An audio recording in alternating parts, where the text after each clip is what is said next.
शिव पार्वती कथा। हिंदू धर्म में सोमवार के दिन को बेहद महत्वपूर्ण माना जाता है। सोमवार का दिन भगवान भोलेनाथ को समर्पित होता है। जो भी व्यक्ति सोमवार के दिन विधि विधान से शिव जी का पूजन और आराधना करता है, उसके जीवन के समस्त कष्ट दूर हो जाते हैं।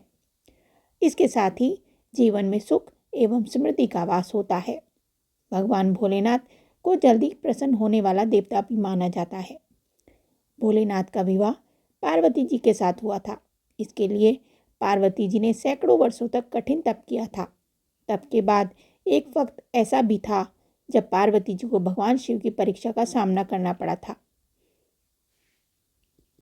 पौराणिक कथाओं के अनुसार माता पार्वती ने भगवान शिव को अपने पति के रूप में पाने के लिए सैकड़ों वर्षों तक कठोर तप किया था।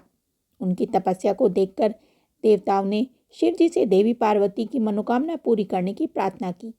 इसके बाद भोलेनाथ ने सप्तऋषियों को पार्वती जी की परीक्षा लेने के लिए भेजा। इस परीक्षा के दौरान सप्तऋषियों ने शिव जी के ढेरों अवगुणों को बताते हुए माता पार्वती से शिव जी से विवाह न करने को कहा, लेकिन पार्वती जी अपने निर्णय से टस से मस नहीं हुई।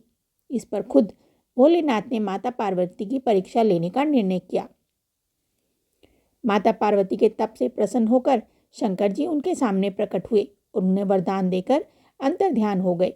कुछ क्षणों बाद ही एक मगरमच्छ ने एक लड़के को पकड़ लिया और लड़का मदद के लिए पुकारने लगा। बच्चे की आवाज़ सुनकर पार्वती जी नदी किनारे पहुंची और उनका मन पिघल गया। इस बीच लड़के ने माता पार्वती को देखकर कहा कि मेरी ना माँ है, ना बाप, ना कोई मित्र ही है। माता, आप मेरी रक्षा करें। इस पर पार्वती जी ने मगरमच्छ से कहा कि ग्रह इस लड़के को छोड़ दे। इस पर मगरमच्छ ने कहा कि दिन के छठे पहर जो मुझे मिलता है उसे आहार बनाना मेरा नियम है। पार्वती जी के विनती करने पर मगरमच्छ ने लड़के को छोड़ने के बदले में पार्वती जी के तप से प्राप्त वरदान का पुण्य फल मांग लिया। इस पर पार्वती जी तैयार हो गई।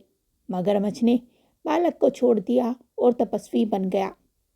अपने तप का फल दान करने के बाद पार्वती जी ने बालक को बचा लिया और एक बार फिर भोलेनाथ को प्रसन्न करने के लिए तप करने बैठ गई।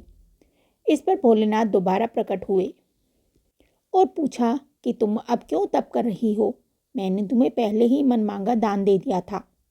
इस पर पार्वती जी ने अपने तप का फल दान करने की बात कही। इस पर शिव जी प्रसन्न होकर बोले, मगरमच्छ और लड़के दोनों के स्वरूप में मैं ही था। मैं तुम्हारी परीक्षा ले रहा था। तुम्हारा चित्त प्राणी मात्र में अपने सुख दुख का अनुभव करता है या नहीं?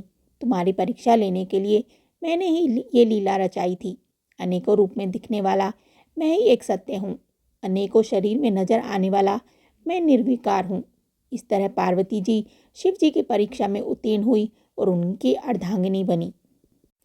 आपको शिव पार्वती की ये कथा कैसी लगी, हमें कमेंट करके ज़रूर बताएं। साथ ही वीडियो को लाइक करें, चैनल को सब्सक्राइब करें।